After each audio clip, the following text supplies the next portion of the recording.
Meu filho me olhou nos olhos, apertou minha mão com uma pressão que parecia carinho, mas que eu já sentia como prisão, e disse as palavras mais frias que já ouvi na minha vida inteira de 72 anos. Mãe, a senhora não está bem. A senhora precisa de ajuda especializada. Eu estava sentada no meu próprio sofá, na minha própria sala, cercada pelos meus próprios móveis que eu escolhi um por um ao longo de décadas. Na minha frente, 2 médicos que eu nunca tinha visto antes na vida seguravam pranchetas com papéis já preenchidos. Ao meu lado direito, uma assistente social de expressão fechada tomava notas em silêncio. E na porta da sala, 2 enfermeiros uniformizados esperavam com uma maca dobrada encostada na parede do corredor. Tudo planejado, tudo organizado, tudo pronto para me tirar de dentro da minha própria casa, como se eu fosse uma mobília velha que precisava ser descartada. Meu nome é Maria Helena Teixeira Cavalcante. Tenho 72 anos, sou viúva há 11 anos e fui professora de matemática por 38 anos antes de me aposentar. Criei 2 filhos sozinha depois que meu marido, o Antônio,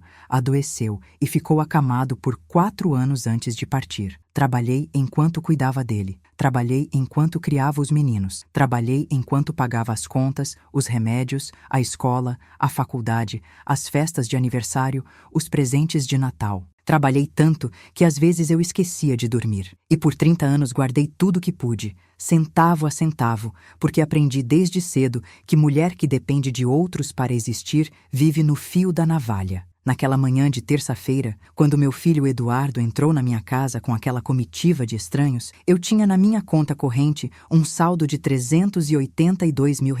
Tinha aplicações financeiras somando R$2.700.000, distribuídos em 3 bancos diferentes. Tinha o apartamento onde eu morava, comprado por mim em 1989, quitado em 2001, avaliado hoje em R$1.200.000. Tinha um sítio no interior que o Antônio deixou no meu nome quando morreu, com 40 alqueires de terra boa, que um fazendeiro vizinho me ofereceu R$800 mil para comprar há 2 anos, e eu recusei, porque aquele lugar guarda a memória do meu marido. E tinha o apartamento do Eduardo, que eu comprei no meu nome em 2015 para ele morar, depois que o casamento dele acabou e ele ficou na rua, porque eu sou mãe e não consigo ver filho passando necessidade. Tudo isso, naquela manhã de terça-feira, estava prestes a sair das minhas mãos, porque meu filho me olhou nos olhos, segurou minha mão e disse que eu tinha demência. Eu não tenho demência, nunca tive. Mas naquele momento, sentada no meu sofá cor de creme que eu comprei numa loja de móveis de São Paulo em 1998 e que ainda está inteiro porque eu cuido das coisas, eu entendi que isso não importava. Não importava que eu tivesse acordado às 6 da manhã, feito o meu café, lido o jornal online, resolvido um exercício de sudoku difícil enquanto esperava a torrada ficar pronta. Não importava que minha memória estivesse perfeita, que minha fala fosse clara, que meus pensamentos fossem organizados. O que importava era que havia documentos na prancheta daqueles 2 médicos que eu nunca tinha visto antes. Documentos que diziam que eu tinha demência senil em estágio moderado e que precisava de internação imediata para avaliação e tratamento especializado. O médico mais velho, de óculos de aros pretos e voz pausada de quem está acostumado a convencer pessoas, disse que eu tinha apresentado, segundo relatos de familiares, episódios frequentes de confusão, desorientação no tempo e no espaço,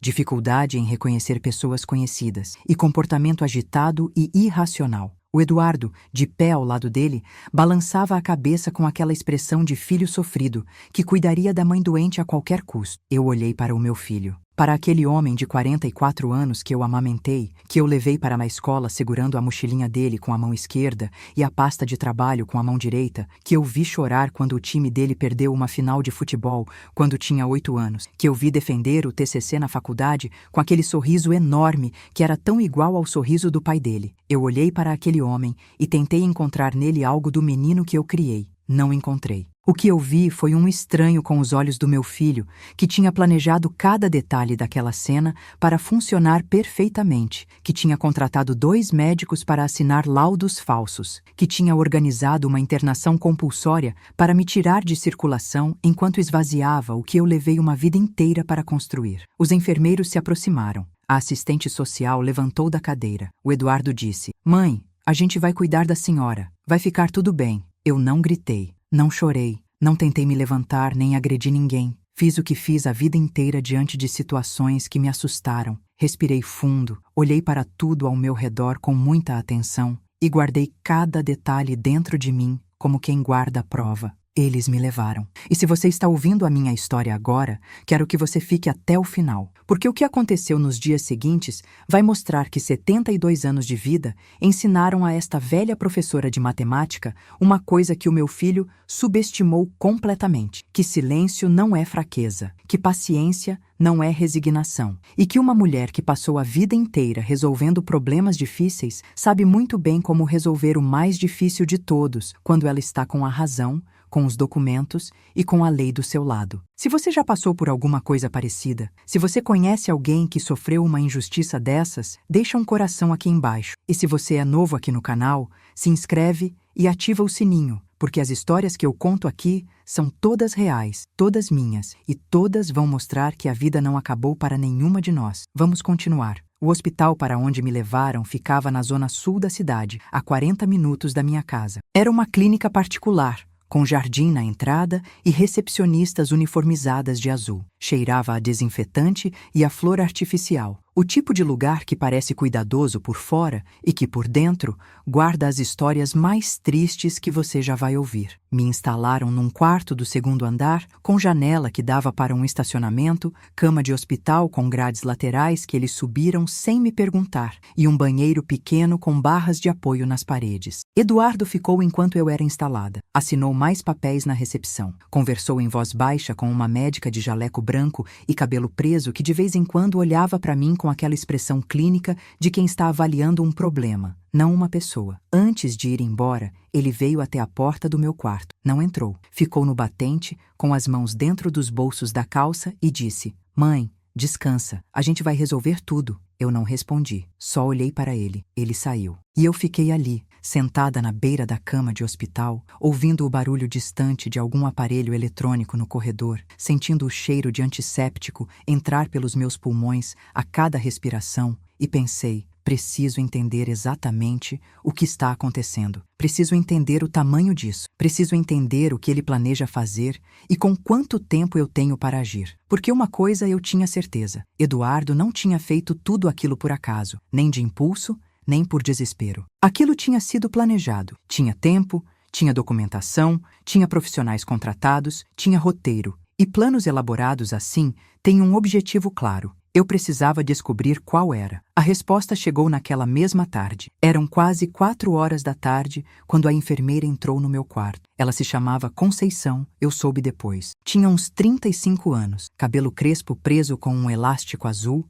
olhos grandes e expressivos que não conseguiam esconder o que a boca estava evitando dizer. Ela entrou fingindo que vinha verificar meu prontuário. Ficou parada perto da minha cama por um momento, olhou para o corredor dos dois lados como quem certifica que está sozinha e então colocou sobre o colchão ao meu lado um envelope branco de tamanho ofício, amarrotado nas bordas como se tivesse sido dobrado e desdobrado várias vezes. "Sua senhora", ela disse em voz muito baixa, quase um sussurro. Eu encontrei isso no escritório da diretora quando fui buscar uma requisição de exame. Estava em cima da mesa, aberto. Eu li. Não devia ter lido, mas li, e não consegui fazer de conta que não vi. Ela fez uma pausa, olhou de novo para o corredor. "Grave tudo, sua senhora. Tudo que puder. Você vai precisar." E saiu. Fiquei olhando para o envelope por talvez 2 minutos inteiros sem tocá-lo. O coração batia num ritmo que eu sentia na garganta. Aquele envelope branco sobre o lençol azul claro da cama de hospital parecia ter peso, parecia irradiar algo. Como se eu soubesse que, ao abri-lo, o mundo que eu ainda tentava acreditar que era recuperável fosse se mostrar muito mais comprometido do que eu tinha imaginado. Abri. Dentro havia 3 folhas. A primeira era uma cópia de uma procuração pública, com timbre de cartório, assinada com o meu nome, ou com o que pretendia ser o meu nome, e reconhecida por firma. Pela procuração, eu, Maria Helena Teixeira Cavalcante, CPF número tal, concedia ao meu filho Eduardo Cavalcante Santos, CPF número tal, poderes plenos e irrevogáveis para representar-me em todos os atos da vida civil, incluindo compra, venda, transferência, doação e qualquer forma de disposição de bens móveis e imóveis, movimentação de contas bancárias, aplicações financeiras, resgate de investimentos e assinatura de qualquer instrumento público ou particular em meu nome. Minha assinatura estava lá, reconhecível à primeira vista como minha. Mas eu nunca tinha assinado aquele documento, nunca tinha estado naquele cartório, nunca tinha conferido poderes plenos a ninguém. A segunda folha era um extrato parcial de uma conta no meu nome num banco que eu nem usava. Saldo na data do extrato, 0. Histórico de transferências: R$ 2.200.000 transferidos em 8 operações diferentes ao longo de 90 dias para uma conta de pessoa jurídica cujo nome eu não reconhecia. A terceira folha era um e-mail impresso, enviado por Eduardo para um endereço que eu não conhecia, com data de 3 semanas antes daquela terça-feira em que me internaram. O assunto do e-mail era atualização do cronograma. O corpo do e-mail dizia, entre outras coisas, que a etapa hospitalar estava confirmada para a data acordada, que os laudos médicos estavam prontos, que a transferência remanescente seria executada assim que o quadro estivesse consolidado e que o apartamento da Consolação, que era o apartamento onde eu morava, seria colocado no mercado no prazo de 60 dias. Eu li aquelas 3 folhas 2 vezes. Depois dobrei com cuidado, coloquei de volta no envelope e fiquei sentada na beira da cama de hospital, olhando para a janela que dava para o estacionamento. Do lado de fora, o sol de fim de tarde batia nos carros parados lá embaixo. Lá fora, o mundo continuava girando normalmente, sem saber que lá dentro, no segundo andar de uma clínica particular da Zona Sul, uma mulher de 72 anos acabava de entender o tamanho da traição que o filho havia planejado contra ela. R$ 2.200.000 já haviam sumido. O apartamento onde eu morava estava para ser vendido, e eu estava internada num hospital com laudo de demência, sem celular. Eles tinham pedido que eu entregasse antes de ser instalada no quarto, por protocolo, sem documentos, sem acesso ao mundo externo. Ele tinha pensado em tudo, quase tudo, porque ele não havia pensado em Conceição. E ele não havia pensado que 72 anos de vida ensinam uma mulher a nunca, em nenhuma circunstância, entrar em pânico antes de ter um plano. Respirei fundo, senti o cheiro de antisséptico, ouvi o barulho distante do corredor e comecei a pensar. A primeira coisa que eu precisava era de um aliado dentro daquele hospital. Conceição já tinha se revelado ao entregar o envelope, mas eu precisava entender até onde ela estava disposta a ir. Entregar um envelope às escondidas é uma coisa. Testemunhar contra uma clínica que a emprega é outra completamente diferente. Eu não poderia contar com ela para mais do que já havia feito, pelo menos não sem antes conversar de verdade, sem pressa, sem os olhos dela vasculhando o corredor com medo. A segunda coisa era comunicação. Eu estava sem celular, mas isso não significava que estava completamente isolada. Existiam telefones públicos no hospital? Existiam outros pacientes com acesso a dispositivos? Existia alguma forma de mandar uma mensagem para fora sem que a administração da clínica soubesse? A terceira coisa, e a mais importante, era documentação. Aquele envelope que Conceição me entregou era um começo, mas eu precisava de mais. Precisava dos meus documentos originais. Precisava do contato com um advogado. Precisava de alguém do lado de fora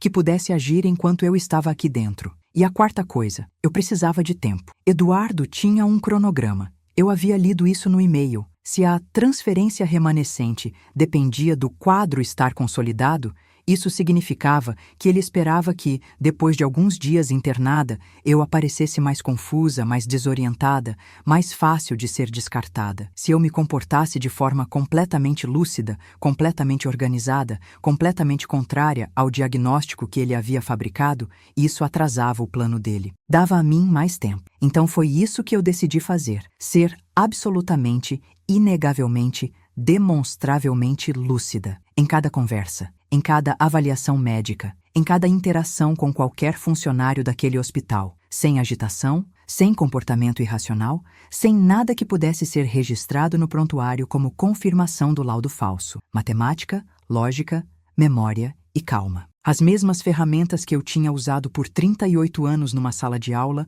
para resolver os problemas mais difíceis que um quadro negro conseguia oferecer. Só que desta vez, o problema que eu precisava resolver era a minha própria vida. Na manhã seguinte, quando a médica de jaleco branco veio fazer a avaliação de rotina, eu a recebi sentada na cadeira ao lado da janela, com a cama feita e o quarto organizado. Eu tinha passado parte da noite arrumando cada objeto do quarto no lugar certo, dobrando o lençol, alinhando os chinelos embaixo da cama, colocando o copo d'água exatamente a 10 centímetros da borda da mesa de cabeceira. Detalhes obsessivos de organização que eu sabia que contradiziam completamente qualquer quadro de desorientação cognitiva. A médica me fez perguntas. Que dia era hoje? Onde eu estava? Qual era o meu nome completo? Qual era o nome do presidente? Eu respondi tudo com precisão absoluta, acrescentando voluntariamente informações adicionais que ela não havia pedido. A data de nascimento dos meus 2 filhos, o endereço completo da minha casa, o número do meu CPF, o saldo aproximado das minhas principais aplicações financeiras, a data exata em que o meu marido havia falecido, o título e o ano do último livro que eu havia lido. A médica anotou tudo. Não disse nada, mas eu vi nos olhos dela uma hesitação, uma fresta de dúvida. E foi nessa fresta que eu precisava trabalhar. Naquela tarde, a Conceição voltou ao meu quarto, desta vez com uma bandeja de medicamentos que eu sabia que ela não precisava trazer pessoalmente. Havia auxiliares para isso. Ela veio porque queria verificar como eu estava. Veio porque o peso do que havia feito na tarde anterior ainda estava nela, visível nos ombros um pouco tensos e no jeito como ela fechou a porta do quarto antes de se aproximar da minha cama. "Sua senhora está bem?" ela perguntou. "Estou bem, Conceição", eu disse, "e eu preciso da sua ajuda." Ela ficou quieta por um momento, olhou para a porta fechada, olhou para mim. "O que a senhora precisa?" "Preciso ligar para um advogado", eu disse. "Preciso ligar para o meu outro filho. E preciso que você entenda que o que está acontecendo aqui é um crime, que você já é testemunha disso e que a única forma de você se proteger é ficando do lado certo." Ela ficou me olhando por um longo tempo. Então ela colocou a bandeja de medicamentos sobre a mesa de cabeceira, tirou do bolso do jaleco um celular velho, de tela rachada na ponta, e colocou na minha mão. 10 minutos, ela disse. "Depois eu preciso que a senhora devolva." 10 minutos eram suficiente. O meu outro filho, o Marcelo, atendeu no segundo toque. Ele mora em Belo Horizonte, a 400 quilômetros daqui. Trabalha como engenheiro civil numa construtora grande, é casado há 18 anos com a Patrícia, tem 3 filhos que são os meus netos favoritos do mundo, embora eu nunca diga isso em voz alta perto de ninguém. Marcelo e Eduardo sempre foram diferentes como dia e noite. Eduardo sempre foi o charmoso, o sociável, o que sabia dizer o que as pessoas queriam ouvir. Marcelo sempre foi o quieto, o metódico, o que aparecia na hora certa sem fazer barulho.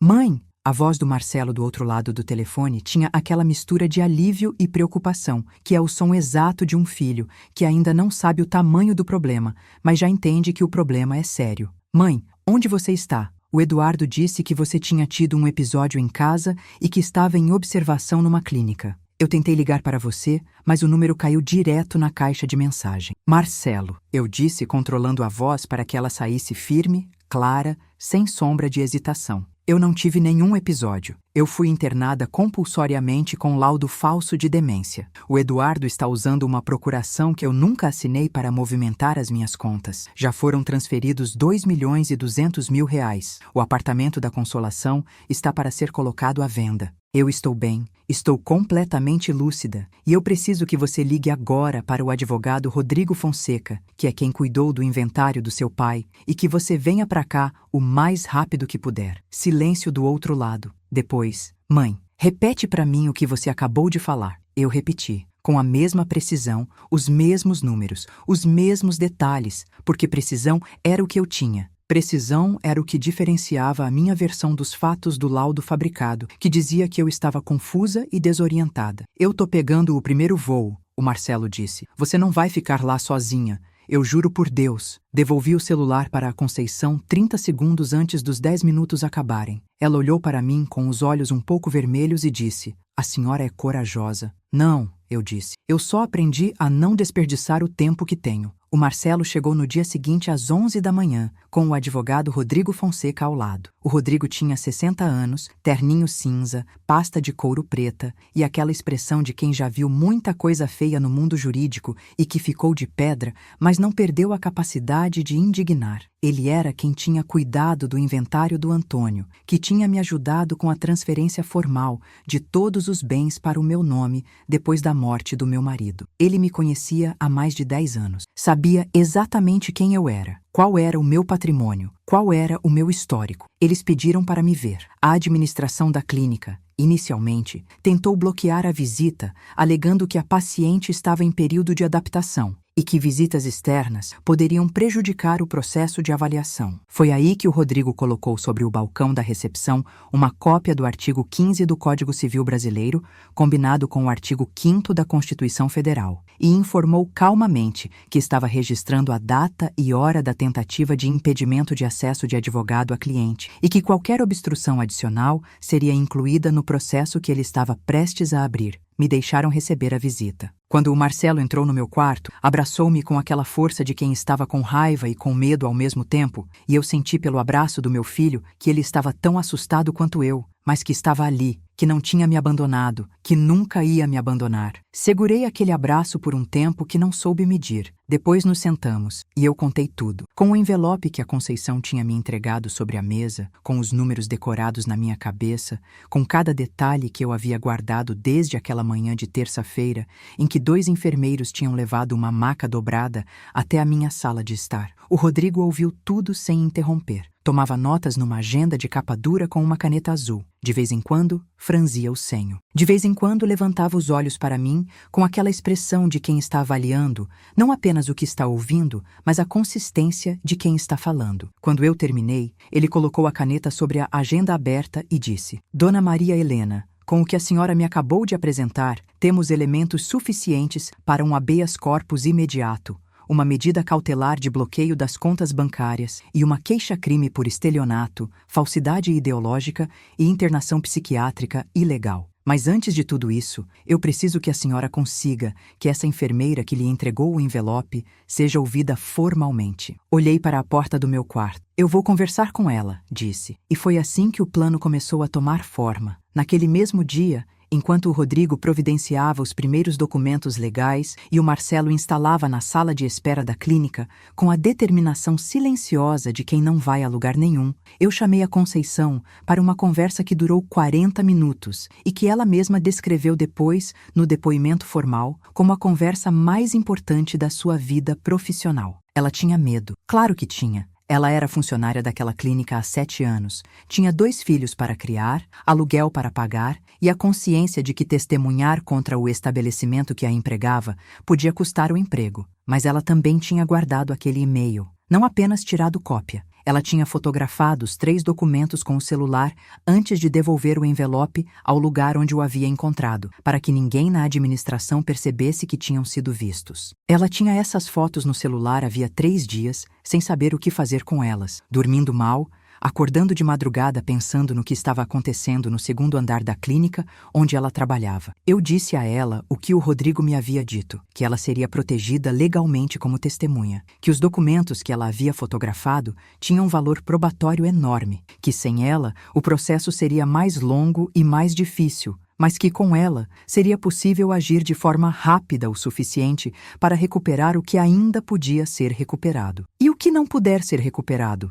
Ela perguntou. O que não puder ser recuperado, eu disse. Pelo menos vai servir para que isso não aconteça com mais ninguém. Ela ficou quieta por um longo tempo. Olhou para as mãos, para o crachá com o nome dela na lapela do jaleco, para a janela que dava para o estacionamento. Pode me dizer o nome do advogado? Ela disse. Eu dei. Ela foi até a sala de espera, encontrou o Rodrigo e passou 1h30 com ele. Quando saiu da reunião, tinha olheiras, mas tinha ombros mais soltos, o tipo de postura de quem tomou uma decisão difícil e já não carrega mais o peso de estar prestes a tomá-la. O habeas corpus foi protocolado naquela mesma tarde. O juiz concedeu a liminar às 22h da noite. Às 7 da manhã do dia seguinte, eu estava saindo da clínica pelo mesmo corredor por onde havia entrado 2 dias antes, de mão dada com o Marcelo, com o Rodrigo atrás de nós com a pasta de couro preta cheia de documentos e com a certeza certeza fria e clara de quem sabe que a batalha mais difícil ainda está por vir,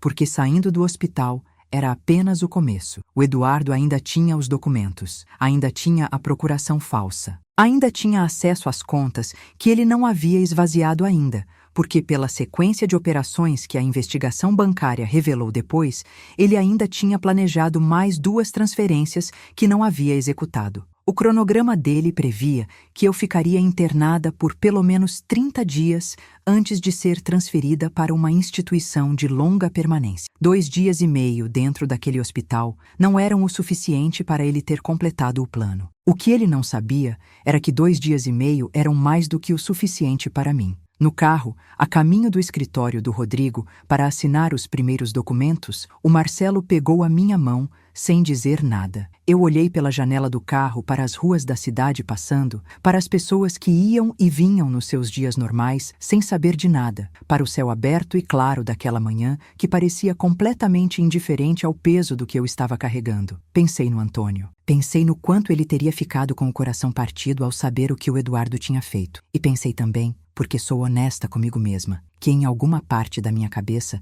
eu já havia notado nos últimos 2 anos alguns sinais de que algo não estava certo. A forma como o Eduardo perguntava com frequência sobre as minhas aplicações financeiras, fingindo interesse, mas fazendo sempre as mesmas perguntas de formas levemente diferentes, como quem quer confirmar um número. A vez em que ele me pediu para assinar uns papéis do banco, e eu assinei sem ler, porque confiava nele, e ele disse que era urgente. A mudança gradual de comportamento, de atencioso para impaciente, de presente para distante, coincidindo exatamente, eu entendi depois, com o período em que ele estava montando a estrutura do golpe. Eu havia assinado alguns papéis sem ler, e aquela assinatura, combinada com outras que ele havia falsificado em documentos que exigiam reconhecimento em cartório, usando um cartório de um município pequeno do interior, onde, a investigação revelou depois, o responsável havia sido subornado, era a base da procuração que ele havia usado para movimentar as contas. 2.200.000 reais, a maior parte da minha reserva de vida inteira. Respirei fundo no banco de trás do carro e pensei, um problema de cada vez. O primeiro problema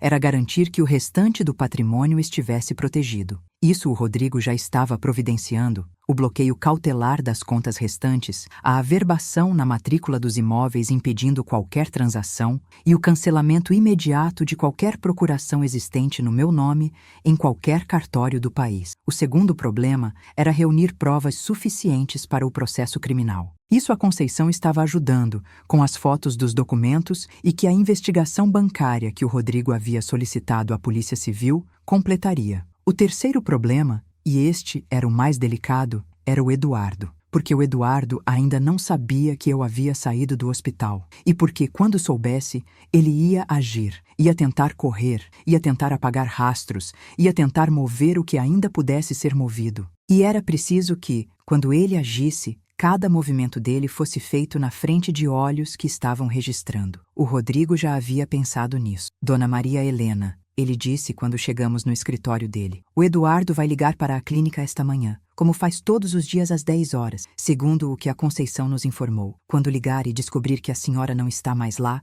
vai entrar em pânico. Nesse momento, ele vai tentar fazer pelo menos uma das seguintes coisas: tentar contato com os bancos para executar as transferências que faltam, tentar vender algum imóvel em emergência ou tentar sair do país. Nós já acionamos o Banco Central para o bloqueio preventivo. Os imóveis estão com averbação e eu pedi ao delegado responsável que monitore os registros de passagem de fronteira. Olhei para ele. Você fez tudo isso desde ontem à noite? Desde as 22h15, ele disse, com aquela expressão de quem não tem tempo para ficar impressionado consigo mesmo. Temos uma janela estreita, precisamos usá-la. E foi assim que naquela manhã, enquanto eu tomava o primeiro café decente em 3 dias no escritório do Rodrigo, sentada num sofá de couro bege com vista para o prédio do outro lado da rua, o Eduardo ligou para a clínica e descobriu que eu não estava mais lá. O Marcelo me contou depois como foi, porque o Marcelo tinha o número do Eduardo e porque o Eduardo, em pânico, sem pensar direito, com o plano desmoronando, ligou para o irmão antes de fazer qualquer outra coisa. Ela saiu do hospital, o Eduardo disse ao Marcelo. Não sei como, mas ela saiu. Preciso saber onde ela está. O Marcelo respirou fundo, olhou para mim, que estava sentada do outro lado do escritório, ouvindo no viva voz, com o celular apoiado na mesa entre nós. Ela está aqui comigo, o Marcelo disse, e o advogado dela também. Silêncio. Marcelo, olha, eu preciso te explicar. Eduardo. A voz do Marcelo estava tão tranquila e tão fria que eu quase não o reconheci. Você vai se entrar no escritório do advogado Rodrigo Fonseca hoje às 3 da tarde. O endereço eu mando por mensagem. E você vai vir sozinho, sem advogado, sem mais ninguém. Porque o que você fez com a mãe da gente ainda pode ser resolvido de uma forma ou de outra, mas só se você vier agora, antes que as coisas piorem. Outra pausa. Tá bem, o Eduardo disse finalmente. A voz dele tinha mudado. Tinha saído o tom de quem está com o controle da situação e entrado o tom de quem está tentando entender a extensão do estrago. Tá bem, eu vou. Ele foi. Às 3 horas da tarde, em ponto, o Eduardo entrou no escritório do Rodrigo com aquele jeito de quem está tentando manter a compostura, mas que tem os joelhos moles por dentro. Ele usava uma camisa social azul marinho, calça preta, sapatos que brilhavam demais para um homem que deveria estar pensando em outras coisas naquela hora. Cabelo arrumado, expressão de quem ensaiou alguma coisa no espelho antes de sair de casa. Quando entrou na sala de reunião e me viu sentada na cabeceira da mesa, parou. Ficamos nos olhando por alguns segundos. Eu pensei no sofá cor de creme. Pensei na maca dobrada no corredor. Pensei nas 3 folhas do envelope que a Conceição havia me entregado. Pensei nos 2.200.000 reais. Pensei no Antônio, que morreu acreditando que os filhos que ele deixava para mim eram bons. Não disse nada. Foi o Rodrigo quem abriu a reunião. Eduardo Cavalcante Santos, o Rodrigo disse, colocando sobre a mesa uma pasta fina com documentos. Vamos começar pelo começo. Você reconhece essa procuração? Ele colocou a cópia da procuração sobre a mesa e empurrou na direção do Eduardo. O Eduardo olhou para o papel, olhou para mim, olhou para o Marcelo, que estava encostado na parede com os braços cruzados e a expressão fechada. Olhou para o Rodrigo. Eu preciso de um advogado, o Eduardo disse. Você tem esse direito, o Rodrigo respondeu. Mas enquanto você não chama o seu advogado, eu vou te informar o que nós temos. Temos a procuração, que está sendo periciada grafotecnicamente para a análise da assinatura. Temos o laudo dos médicos que você contratou, cujos CRMs já foram verificados e cujos históricos estão sendo investigados pela polícia. Temos os extratos das transferências bancárias. Temos fotos dos documentos originais tiradas por uma testemunha que já prestou depoimento. Temos o e-mail que você enviou descrevendo o cronograma da operação. E temos um bloqueio preventivo em todas as contas bancárias vinculadas ao CPF da sua mãe e ao seu. O Eduardo ficou branco. O e-mail, ele começou, estava impresso na pasta da diretora da clínica. O Rodrigo disse. Testemunha ocular, depoimento formal, fotos, tudo. Um silêncio enorme encheu a sala. Eu olhei para o meu filho, para esse homem de 44 anos que eu havia amamentado, que eu havia educado, que eu havia ajudado a comprar apartamento quando ele ficou na rua. Olhei para ele com a mesma atenção que eu olhava para tudo desde aquela manhã de terça-feira, guardando cada detalhe, cada expressão, cada movimento, e vi o momento exato em que o Eduardo parou de tentar calcular e começou a desmoronar. Foi uma coisa pequena, os ombros que abaixaram 1 milímetro, a mandíbula que relaxou levemente, os olhos que por uma fração de segundo deixaram de ser os olhos de quem está jogando e passaram a ser os olhos de quem perdeu. Mãe, ele disse, só isso. Eu respirei fundo. Eduardo, eu disse com uma voz que eu não tinha planejado, mas que saiu exatamente assim, quieta e clara, sem raiva e sem perdão, só com a frieza calma de quem fala a verdade. Você planejou me internar com laudo falso, roubar o meu patrimônio inteiro e vender o apartamento onde eu vivo. Você fez isso sabendo que eu trabalhei 38 anos para ter o que tenho, que eu cuidei do seu pai doente enquanto trabalhava, que eu criei você e o seu irmão sem nunca pedir nada a ninguém. E você achou que eu não ia perceber, ou achou que, quando percebesse, seria tarde demais para fazer alguma coisa. Pausa. Você errou 2 vezes. Você errou no que achou que eu era, e errou no que achou que eu ia fazer. O Eduardo não respondeu. O advogado Rodrigo vai apresentar a você os termos do acordo que tornaria possível uma reparação parcial antes do processo criminal avançar. Continuei. Você vai ouvir o que ele tem a dizer. Depois você vai ligar para o seu advogado. E aí, o que acontece em seguida é escolha sua. Me levantei. Peguei a minha bolsa. Olhei uma última vez para o meu filho. Mas saiba de uma coisa, eu disse já de pé. Não foi a demência que acabou com a sua vida. Foi a sua própria ganância. E isso, Eduardo, Não tem nenhum laudo no mundo que possa mudar. Saí da sala de reunião. O Marcelo me seguiu. Lá fora, no corredor do escritório, o sol da tarde entrava por uma janela alta e batia no chão de madeira num retângulo de luz quente e preciso, como se o mundo estivesse querendo me dizer que havia tempo ainda, que havia luz ainda, que não tinha acabado. O que aconteceu nos meses seguintes foi longo e doloroso, de uma forma que nenhuma reunião, por mais bem conduzida que fosse, poderia ter preparado a mim ou ao Marcelo completamente. O processo criminal avançou. A perícia grafotécnica confirmou a falsificação da assinatura. Os 2 médicos que assinaram o laudo falso foram denunciados ao CRM e ao Ministério Público, e um deles fez delação premiada, detalhando como havia sido contratado e quanto havia recebido. O responsável pelo cartório do interior foi preso. A clínica foi investigada por facilitação de internação ilegal e chegou a um acordo com o Ministério Público. Do dinheiro transferido,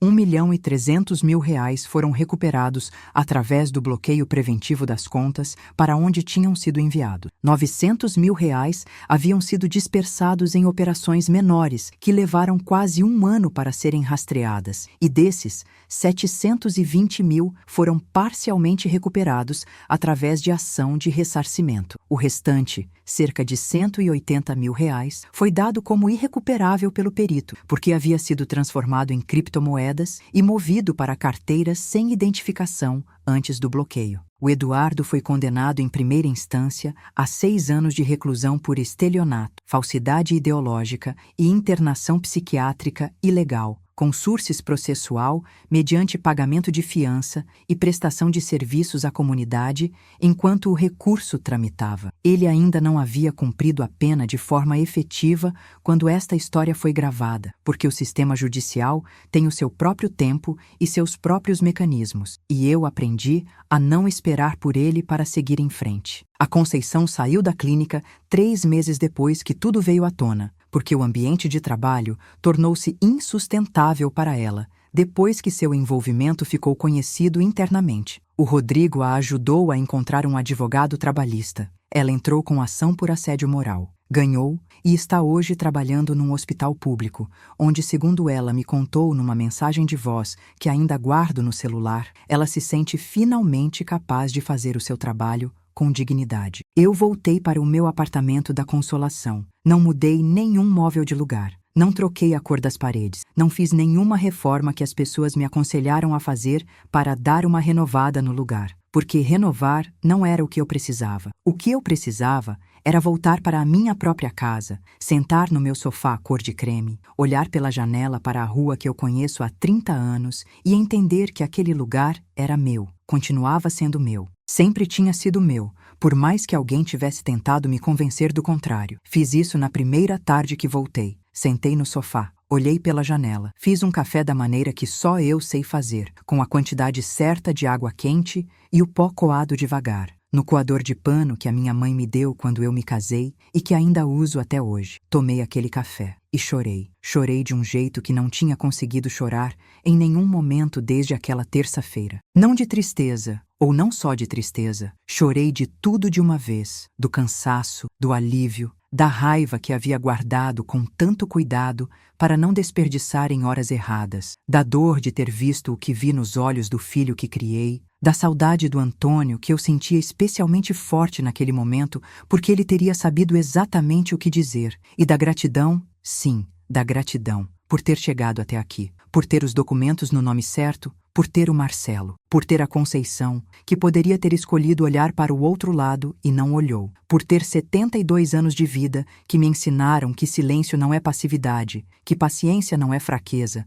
e que uma mulher que construiu tudo o que tem, centavo a centavo, ano a ano, decisão a decisão, não entrega esse tudo para ninguém, nem mesmo e especialmente não para quem devia amá-la. Hoje, com 73 anos e 4 meses, levantei às 6 da manhã, fiz o café, li o jornal online, resolvi o sudoku difícil do dia, liguei para o Marcelo e falei com os meus netos, que estão crescendo e que vêm me visitar no próximo mês. Saí para caminhar pelo parque que fica a 3 quadras de casa, com o sol da manhã na pele e o barulho da cidade acordando ao meu redor. Voltei para casa, sentei no sofá cor de creme e pensei no que quero fazer com o que me resta de vida. Não com medo, não com sombra de ninguém, só com a clareza de uma mulher que sobreviveu ao pior que podia acontecer e que sabe com certeza que não foi por sorte. Foi porque ela nunca, em nenhum momento, abriu mão da única coisa que ninguém consegue tirar de nenhuma de nós: a lucidez de saber exatamente quem somos, o que valemos e o quanto lutamos para construir o que temos. Então,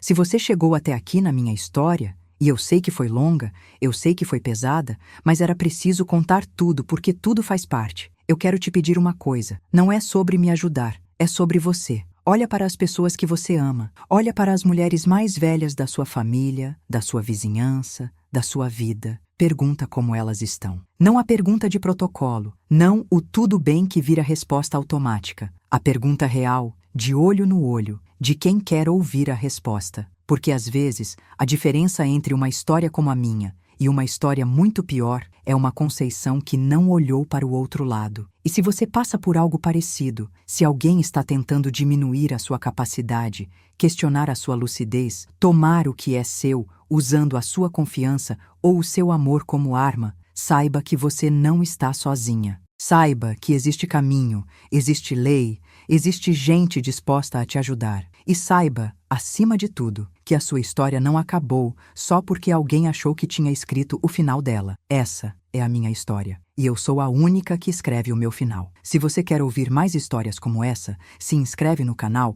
e compartilha esse vídeo com quem você acha que precisa ouvir isso hoje. Deixa nos comentários se você ou alguém que você conhece já passou por uma situação parecida. Eu leio tudo. Eu respondo quando posso, e eu preciso saber que estas histórias chegam em quem precisa delas. Até a próxima, com carinho e com toda a lucidez que 73 anos de vida dão a uma mulher. Maria Helena, professora aposentada, dona da minha própria história. Mas deixa eu voltar um pouco porque tem partes dessa história que eu contei rápido demais e que merecem ser contadas devagar. Porque a velocidade com que eu relatei alguns momentos não faz jus ao peso que eles tinham quando eu os vivi. Aquela primeira noite no hospital, por exemplo, eu não dormi. Não porque estava com medo, embora o medo estivesse lá, quieto, como uma pedra no fundo de um rio. Não dormi porque eu estava pensando, organizando, catalogando, fazendo aquilo que fiz por 38 anos antes de cada prova que eu preparava para os meus alunos, mapeando o problema inteiro antes de tentar resolvê-lo. O quarto tinha um barulho constante que vinha do corredor.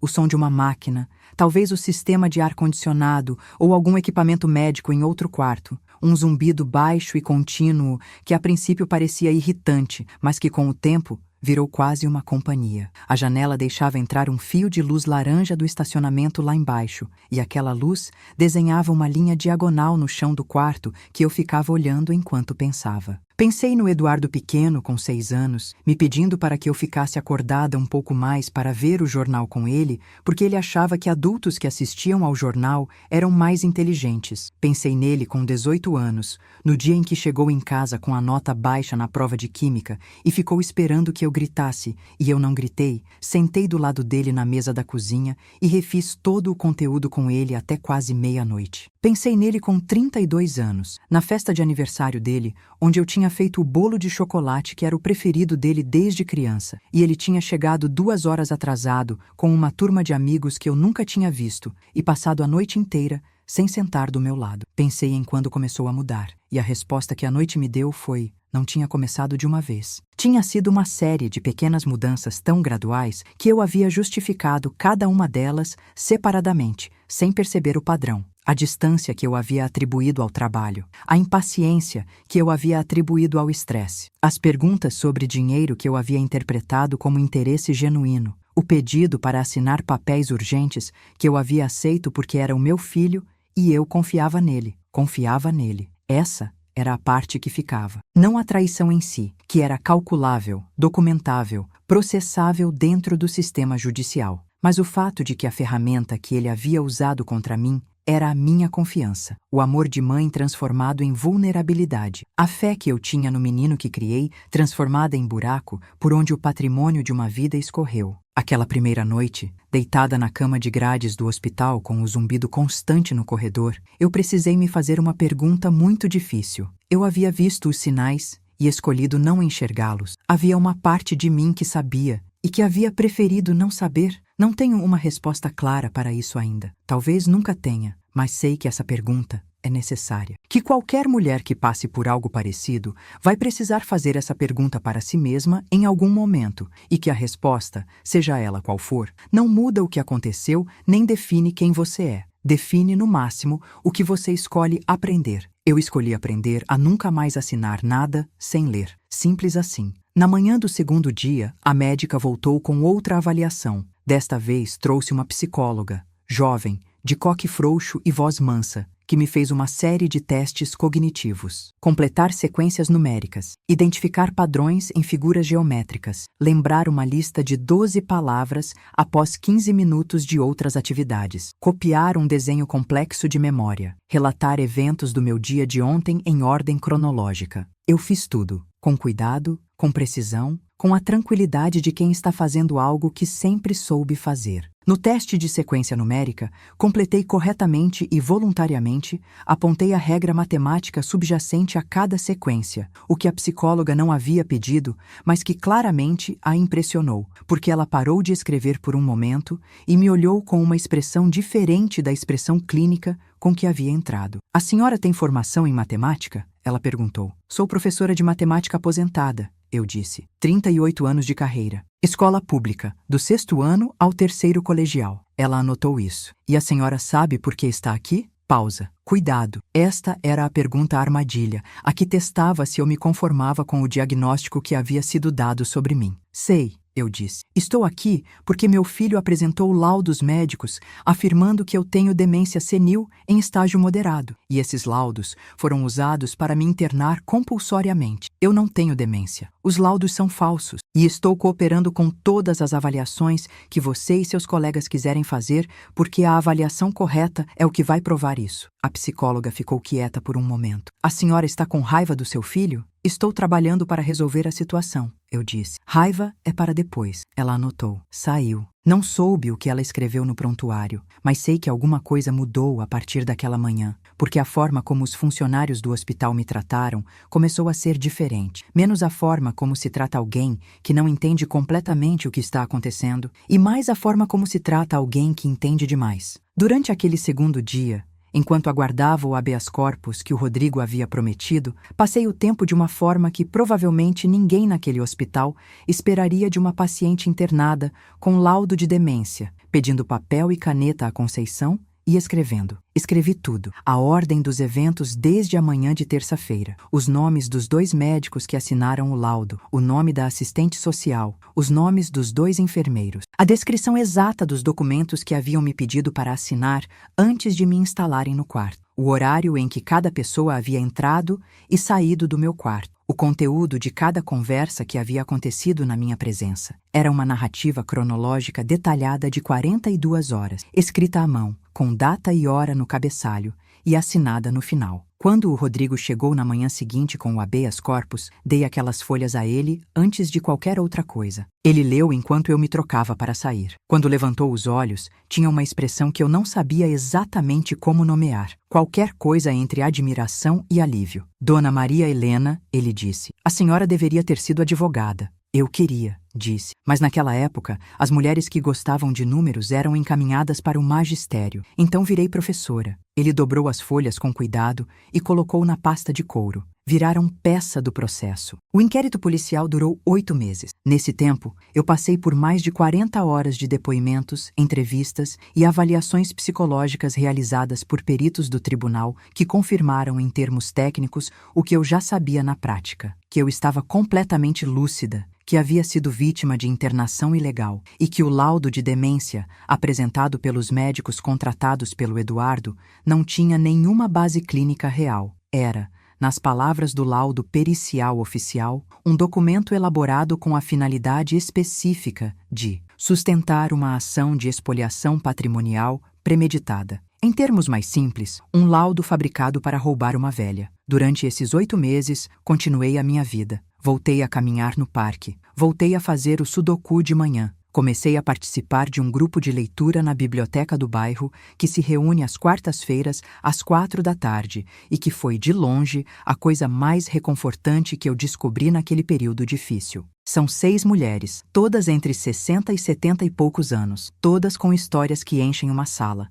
todas com o tipo de humor seco e preciso que só se adquire depois de ter visto muita coisa. A uma delas, a dona Neuza, que tem 76 anos e que perdeu o marido para um AVC 2 anos atrás, eu contei a minha história numa tarde de outubro, quando a chuva batia na janela da biblioteca e o cheiro de papel velho e café misturado era o cheiro mais reconfortante que eu conhecia. Ela me ouviu sem interromper. Quando terminei, ficou quieta por um momento, olhando para a xícara de café na mão. Você sabe o que admiro em você? Ela disse. Que você não fingiu que era normal, não ficou com vergonha de contar o que aconteceu. Por que eu teria vergonha? Eu perguntei. Eu não fiz nada errado. Ela sorriu. É exatamente isso, ela disse. A maioria das pessoas na sua situação ficaria com vergonha, porque é o filho, porque é família. Porque admitir que a família pode fazer isso parece uma derrota. Pensei nisso por dias depois daquela conversa. A vergonha. Que coisa estranha a vergonha pode ser quando ela aparece no lugar errado, quando ela é sentida pela vítima